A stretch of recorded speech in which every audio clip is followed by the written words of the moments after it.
Hi guys, welcome back again to the channel. If it's your first time seeing my face, my name is Oinko and you are most definitely welcome. In today's video, I have my Oga baby here with me. You guys really like every time that we film videos, so I've begged him again and he feels so special because I've asked him to come and film a video with me.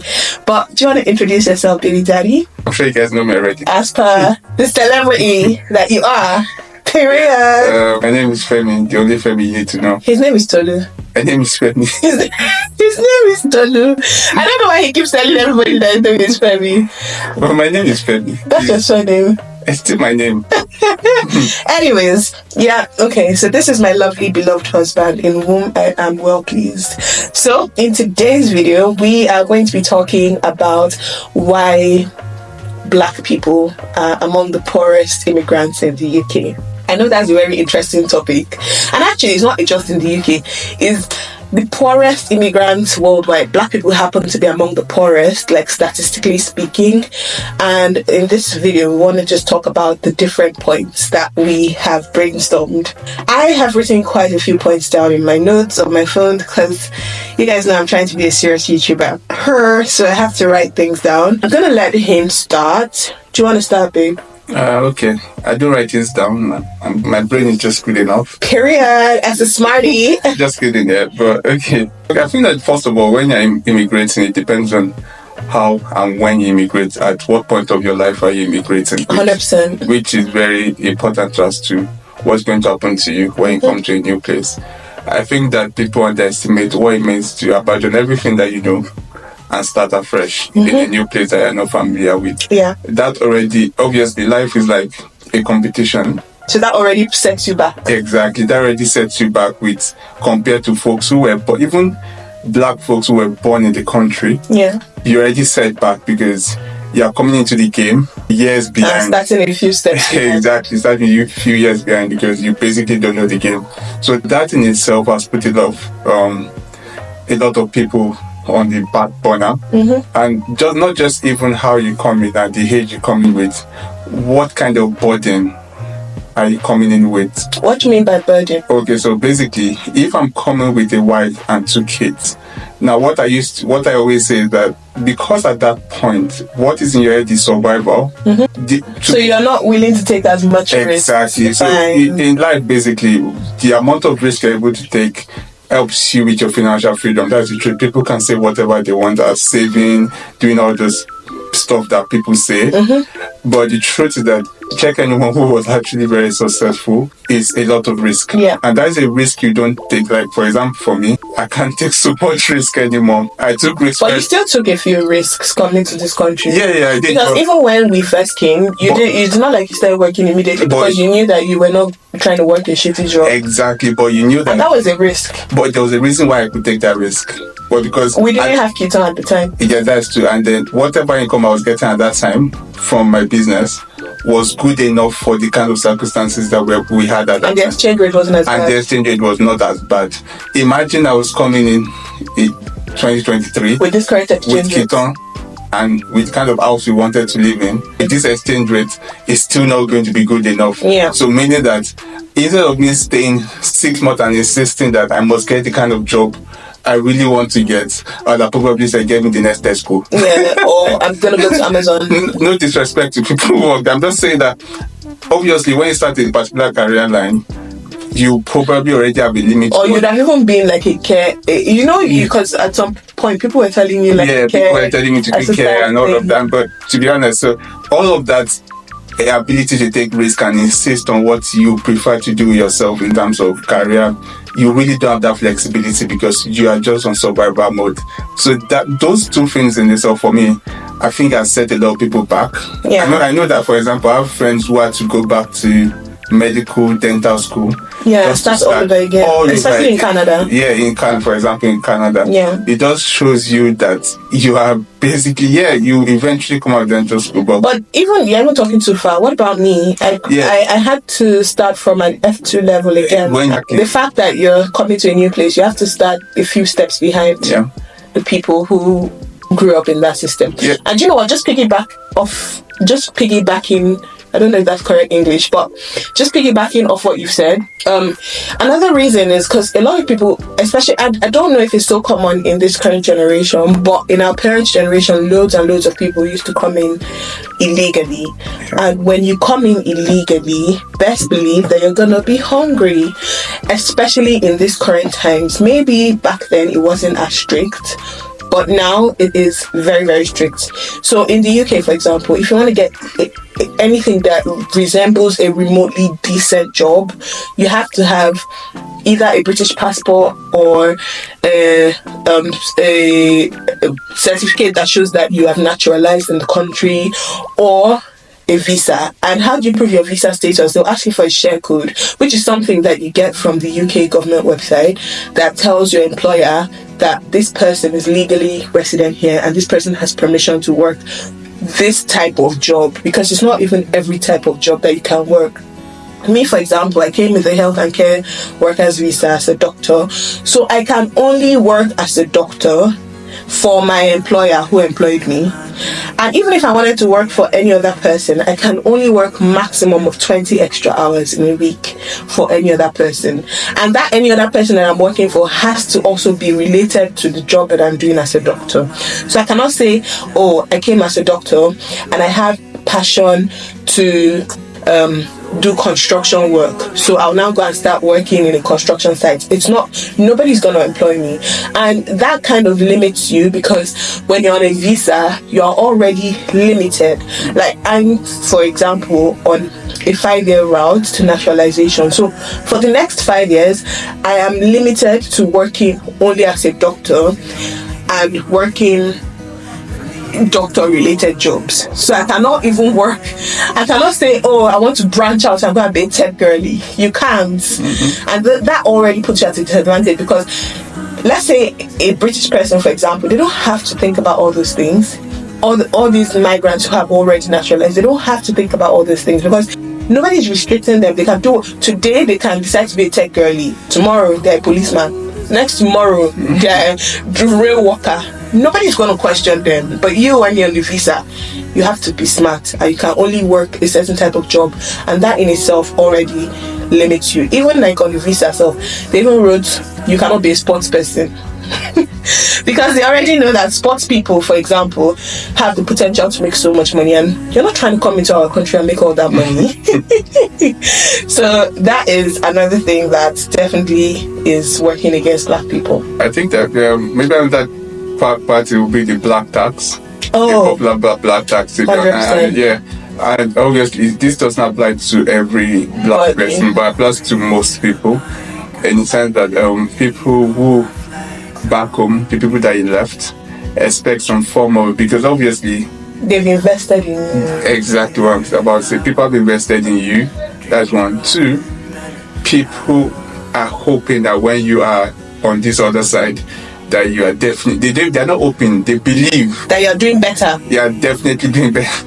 You're definitely doing better, because like, even if you are new in this country, once you're earning money in pounds, you keep converting the money to naira, and you think, oh wow, this is a lot of money. Exactly. So until the reality hits with your bill. But even so, imagine folks that are back home with this, for example, with this exchange rate, they've already helped you do the math. They have done the math for you, and so they are telling you, oh, this one is earning something millions in naira. This must be. So why can't you just give me 100k? How can I tell him I'm getting married and sending 20k? How can you just send 20k? Do you understand? When on the other end, the folks in UK, for example, or Canada, who can barely save 20k if you convert it to pounds every month, because they are stretched as it is, right? Yeah. So, but in our culture as Africans, I don't want to say black people. I'm more familiar with Africans, to be honest. Or let's say Nigerians. Or Nigerians, I'm more familiar with that. We are still family oriented, so it is difficult to just say, I don't care about black tax. Even if you don't care about your extended family, your immediate nuclear family. Exactly. So your father, your mother. Yes, exactly. So all of that is competing for whatever limited resources you are trying to get. And that again, it takes you back there. That also reduces how much risk you can actually take. Yeah, because you have you have a couple of people that are depending on you because they think you have a better life. Do you know what's so funny? Yeah. There's a story I read on a group that I'm on. It's a Nigerian doctors in UK group that I'm on. And the guy apparently is a doctor. He came from Saudi Arabia with his wife because his wife is also a doctor, but she has gotten a job she got a job in UK, and so they decided to move from Saudi Arabia to UK. So he left his high-paying job in Saudi Arabia to come to the United Kingdom because his wife already got a position. She had passed her exams and she had gotten a job and she was working. Now for him, he had already passed his exams as well for UK, but he hadn't gotten a job yet. But he thought, how hard can it be to get a job? She's already gotten a job. I'll get a job soon enough. So he came, and it's been a few months now. Typically, according to him, he's the sole provider for his family. So that's his parents and everything. He sends them money, he cares for them and everything. And his wife knew that before they got married, and she didn't mind. Even when they were in Saudi Arabia, she wasn't working because she had just given birth to children. She took a few years off to give birth to children, so she wasn't working, and he was shouldering all the bills for their family, that's their nuclear family, and his family as well. So now that they moved to the UK and he hadn't gotten a job, he was expecting her to also be sending money to his family, and she wasn't ready. She wasn't cut out for that. She according to the way he wrote the story, because it was from him who wrote the story, he was like that she pays the bills and he stays at home to take care of the kids and everything, so they don't have to spend money on childcare. He's staying at home to take care of them till he can get a job, and she's paying the bills, the rent, and all those things. But she already knows that his family needs money, and she already knows the status quo, but she's not sending any money to his family, and that he's very sad and depressed and blah blah blah, that he's thinking of just going back to Saudi Arabia and so that he can work and be a man and provide and all those things. He should go back to Saudi Arabia. Please. So in the comment section, people were saying that I think that's a mistake with mental health at this point. You and your wife will work out the dynamics, because if both of you cannot come to an agreement on how you can fund your family and fund yourself here, because he was saying that the wife is prioritizing savings over sending money back home to his family. I think that's what UK does to you. I think that leads me to the next point why a lot of Africans are set back, which is just right down is the fact that the financial dynamics of the average African family is centered around the man, which is possible. I remember, like, when we're back home, it's possible. In Nigeria, it's possible in Nigeria. To be honest, I mean, I could go for months without earning a salary because of government paying my salary, and we would be fine living just off like, not just surviving, like we would do well. Like boiling. But in this country, if that were to happen, so technically, but I think for us, because we already trained ourselves in terms of financial dynamics and working together. So when we transitioned into this place, it was kind of straightforward. It was just a continuum. But I understand that that's not the financial dynamic for most families. So and in this place, the truth is that even for the indigenous people who own the lands, that is the way they're able to get into financial freedom, by working together and coexist. Even if the love is not there, the finances must coexist in 100%. And that's why they're always saying split the bill. Exactly, because that's the only way to get out of the limitations that this place poses in terms of finances. So most Africans don't understand this. So what has happened is that the man is still trying to shoulder everything. And sometimes I don't blame the women. To be honest, I feel like sometimes the men are too insecure and are too scared of being vulnerable to these women. So it's not. I know, yes, I've heard of stories of very bad women also, but most of the time it's coming from the place of he never wanted to be vulnerable anyway. So whatever he decides to do, we'll just go along with it, right? So if the man now continues to struggle, the truth is that, again, there's a limit to how much risk he can take. There's a limit to how much he can do, because he's paying so much bills for everything. You can't even if he even starts to say, like, when Onyinkan started our ISA account and everything. That was possible, like our mortgage, and we have quite decent amount of money now. That was because both of us were able to share the bills and responsibilities. So we know that, yes, this is a common ISA, this is a common mortgage, this is a common thing. Both of us names are going to be on it, right? Now, if you don't get that vulnerable, you can't do much. Yeah. You understand? So if a man is even earning maybe 100k a year, which is basically statistically, that's a very high income. That's like UK. 3% of the UK population, to be honest, right? You will still struggle to you know why? save. What I was even going to say was, if a man is earning £100,000, they're going to struggle more than if a couple was earning £100,000. Even £80,000 that they decide to work together. Because at £100,000, you're going to pay more taxes, and as opposed to if I'm earning 50,000 and Tolu's earning 50,000, our take home would be more than if he was earning £50,000 alone. So that's where the importance of coming together comes into play, because you can say, oh, I'm a high income earner, I'm earning £250,000.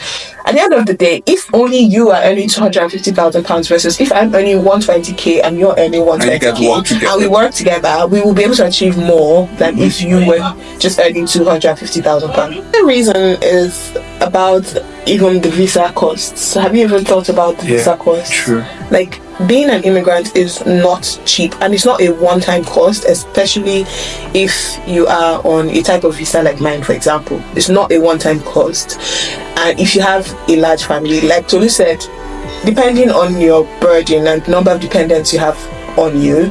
So some people, like one of my consultants was mentioning that in 6 years from him coming into the UK to him becoming a citizen, it took him 6 years to do that, and in those 6 years he spent about £24,000, and that is £24,000 of raw cash, because you have to pay that raw cash to the UK government.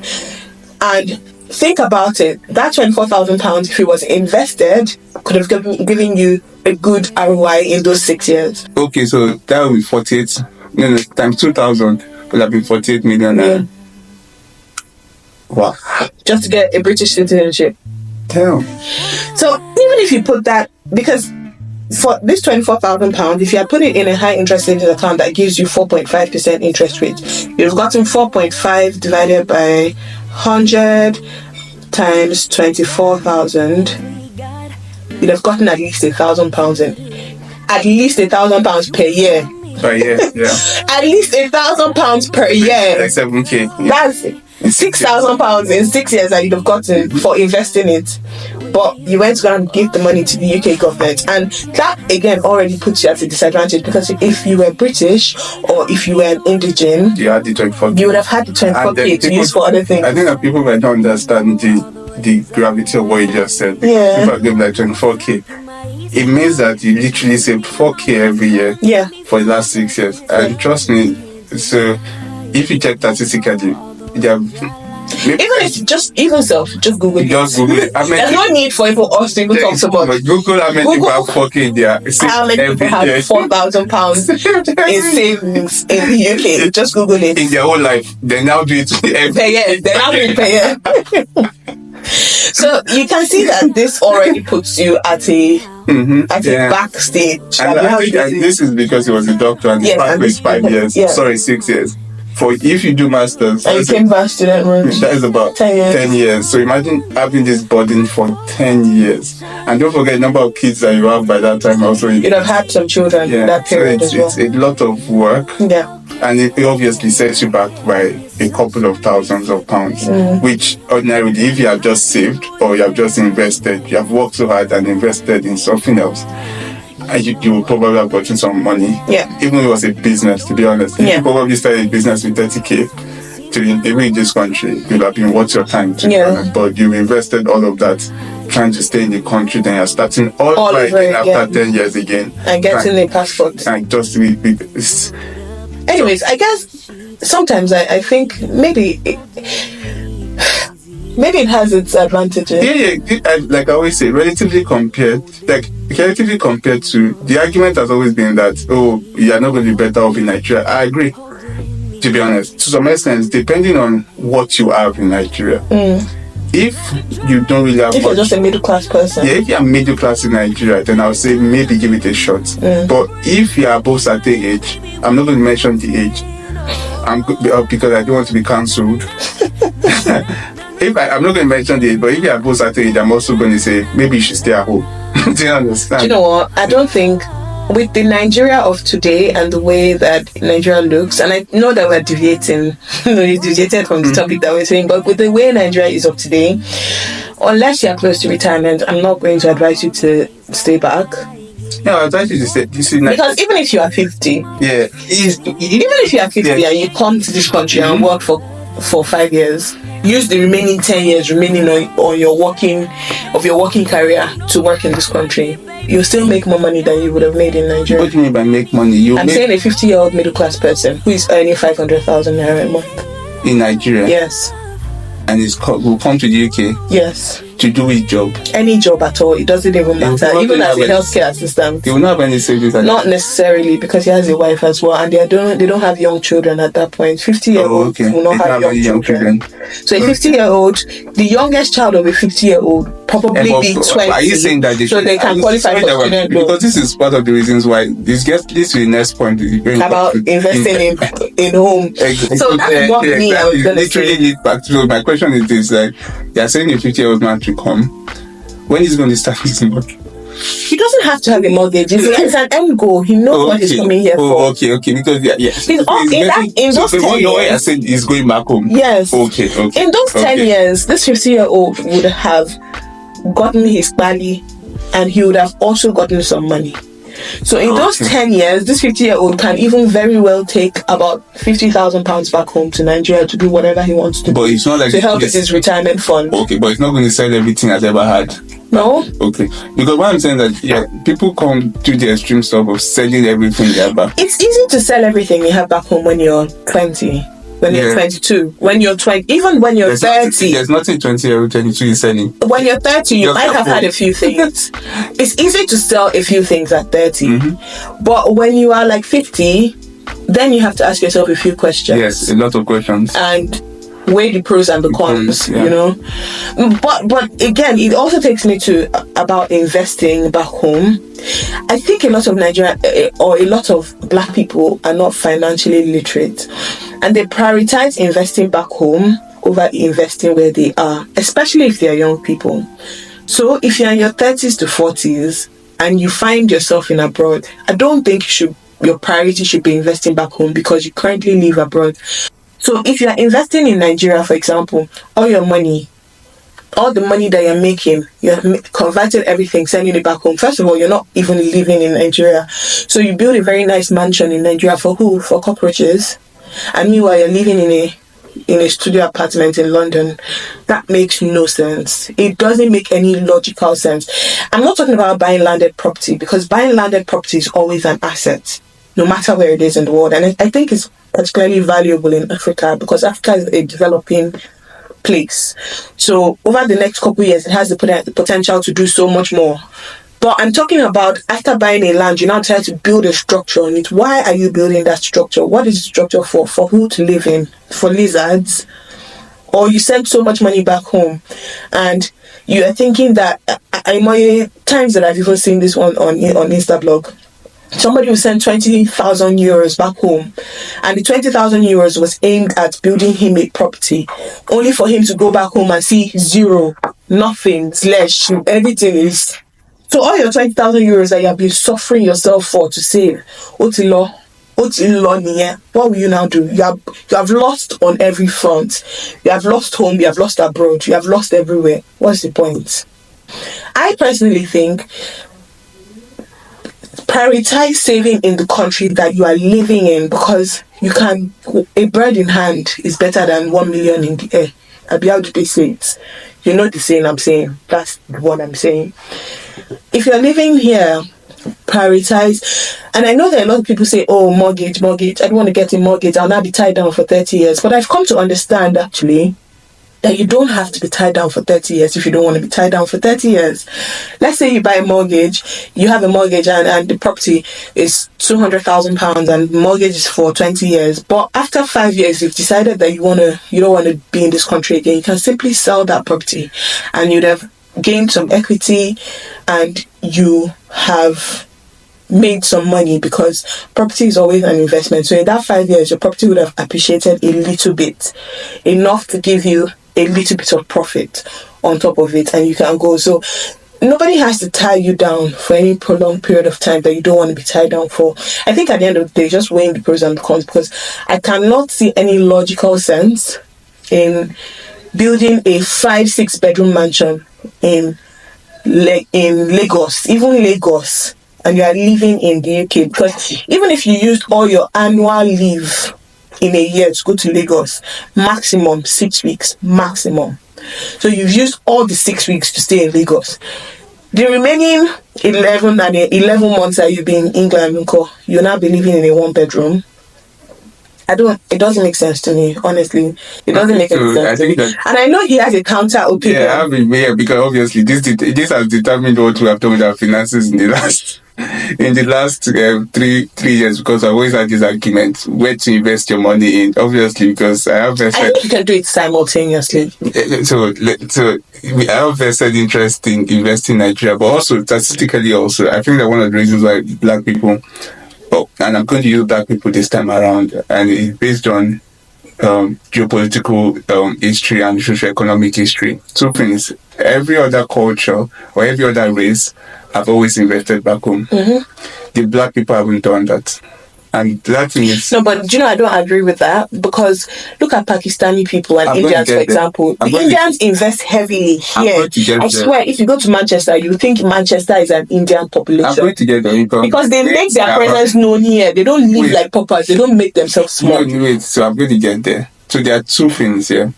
Now, whatever money they are making here, they are able to send it back home. Mm-hmm. And don't forget that these people also are not just sole owners. There are 2 ways Asians and Arabs have brought money to the UK. 2 things. The rich ones brought money to the UK to buy up all of the UK stuff. Mm-hmm. Some of the Asians have come together as a community to grow in terms of buying a house, buying properties, grow their wealth here, and also grow their wealth back home. Mm-hmm. So in that sense, what have black people actually done for themselves? And that's because we don't have the mindset that we need to invest back home also. And also, now, it is very valid, like she said, that you need to invest where you are, but also you can't neglect where you are coming from. Why is this so? It is very difficult to compete with indigenous people. 100%. For example, I think until 3 generations, you might not even be on the same level. Exactly. So I'm like, I work in a private business here, and I know how very careful we are with regulators, because most of us that work there ethnic people. Yeah. Do you understand? Compared to if we were indigenous, right? Yeah. Do you understand? So, but I always say something. If I can't be rich in abroad, I can be rich back home. And the idea of wealth is not just to have money in your bank account, it's also to make an impact. The truth is that maybe it's going to be Kiton and maybe my grandchild that can make an impact in UK. Because obviously I'm paving the path for them. But I can definitely make an impact in Nigeria with the amount of resources I have. So I feel like in that kind of discussion, you need to find a balance for yourself first before you get and then take on. Because I was going to say, if you're talking about your generation, I can categorically say that 3 generations from now, and by 3 generations I mean Kiton's children, may not, there's a more than 50% chance that they may not even identify with Nigeria as much as you want them to. No, I that's exactly what I'm going to. That's why I'm saying that. Don't forget that, yes, I'm also... Like, Kiton is going to identify with Nigeria heavily because of us. Yeah, but how she's going to translate will not be as strong as... Will not be as strong as we are translating. But there are 2 lives that we live, technically. We live a life for ourselves, and we live a life for our children, right? And I'm just talking about for you as a person. Don't forget that your mental health and what you want to achieve as a person is key. What is the purpose of this money that you're having? You, as a human being, you really want to enjoy and have a purpose for it. Most times as immigrants, you basically are just chasing the pounds with no direct purpose for it, right?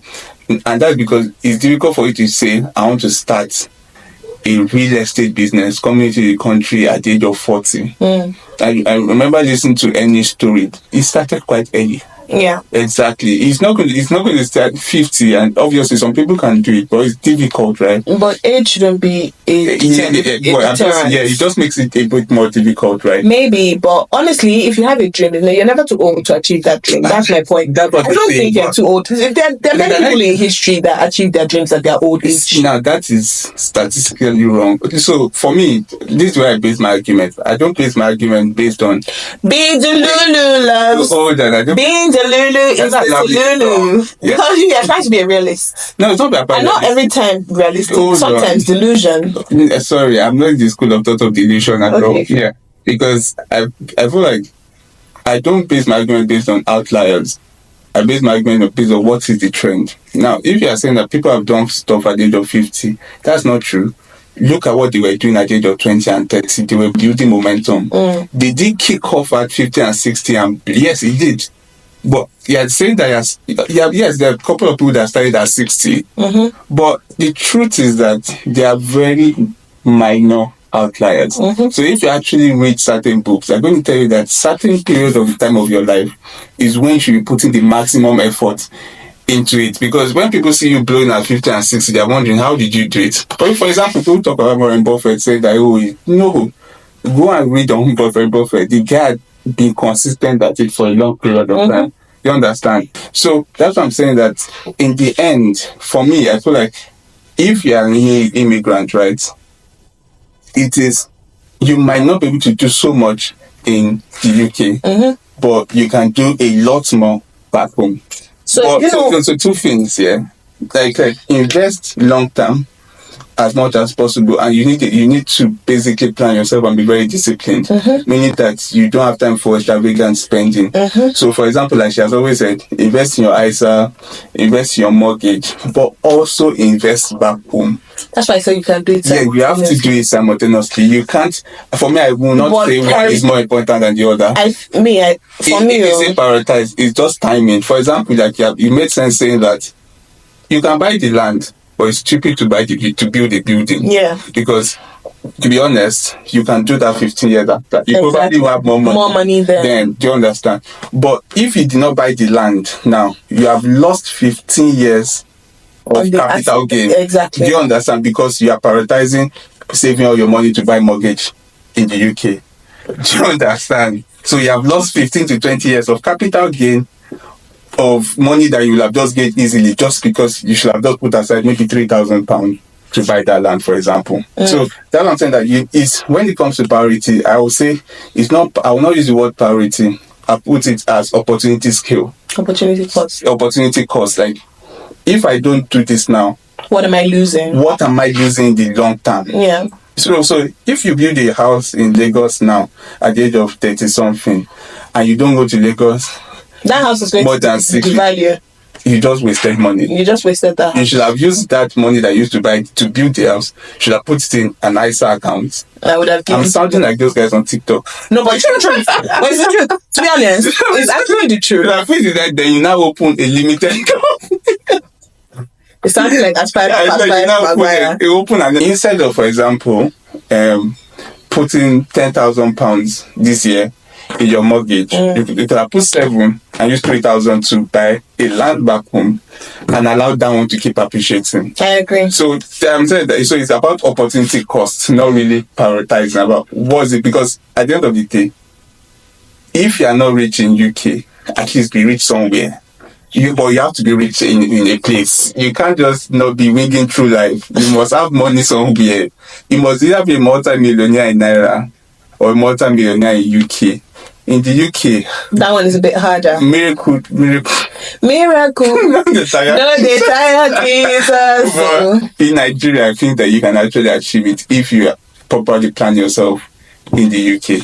and obviously not as an illegal migrant. 100%. So I think that another thing is that indigenous people already have some form of generational wealth in that sense, even in terms of real estate. So I know that at some point we're talking about some.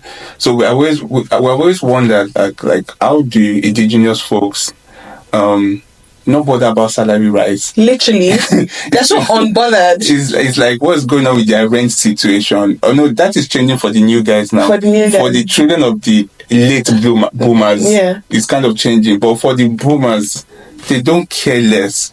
Because their father already gave them a mortgage-free house. Exactly. So folks already have mortgage, or at least, even for, to be honest, children of boomers.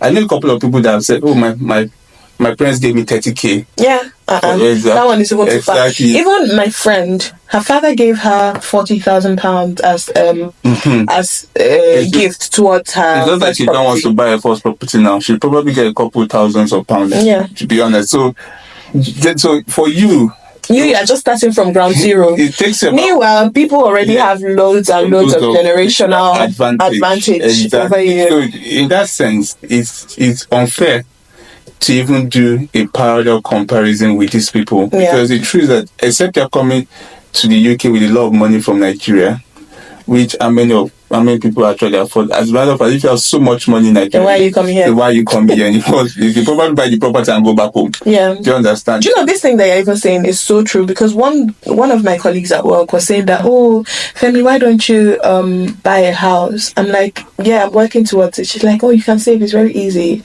I'm like, "Yeah, I get that, but like, I'm already saving. I'm already stretched to how much I can possibly save." She was like, yeah, that she just started picking extra shifts and she was able to save for the deposit in 2 years.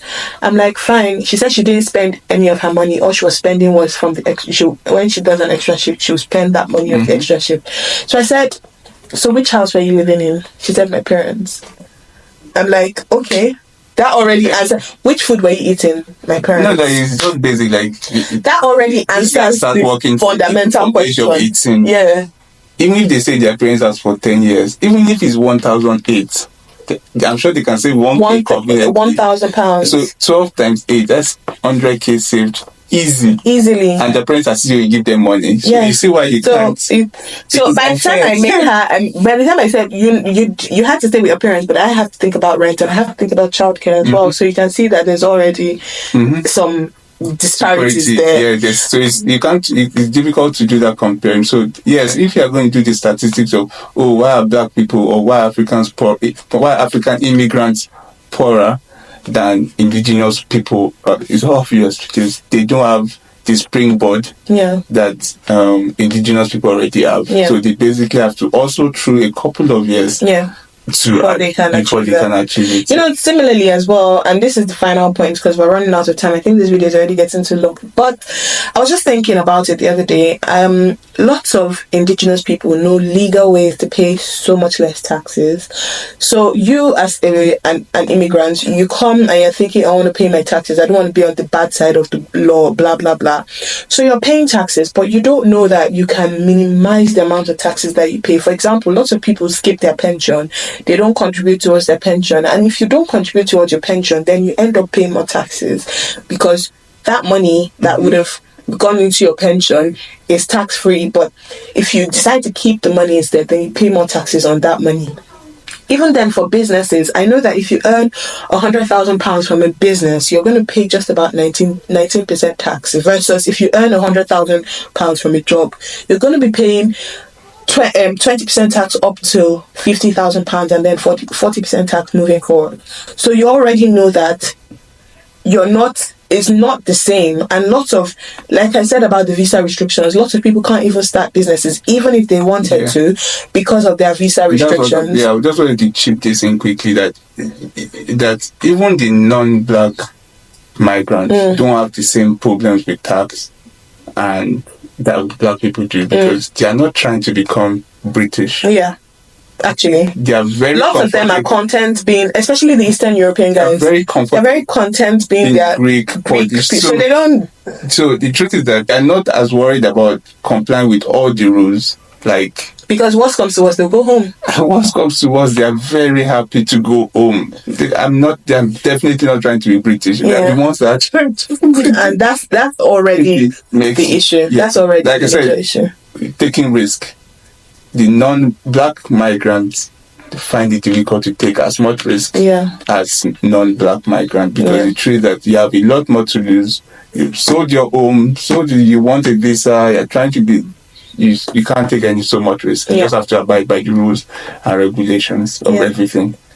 Anyways, guys, that's it for this video. I know we said a whole lot, and I know that some things that we've said you might not agree with, which is totally fine. You don't have to agree with everything that we said, but let us know your thoughts down in the comment section. I'm really curious. Do you think black people are at a disadvantage when they move to abroad countries? Do you think we're not? And I'm not negating the fact that we're hardworking. That's not the bone of contention. But with these things that we've said, what do you think? We want to hear your thoughts. Thank you so much for watching. Please don't forget to like, share, subscribe, and all that good stuff. And we shall see you in the next one. No, me do. I was waiting for him to say it. Bye.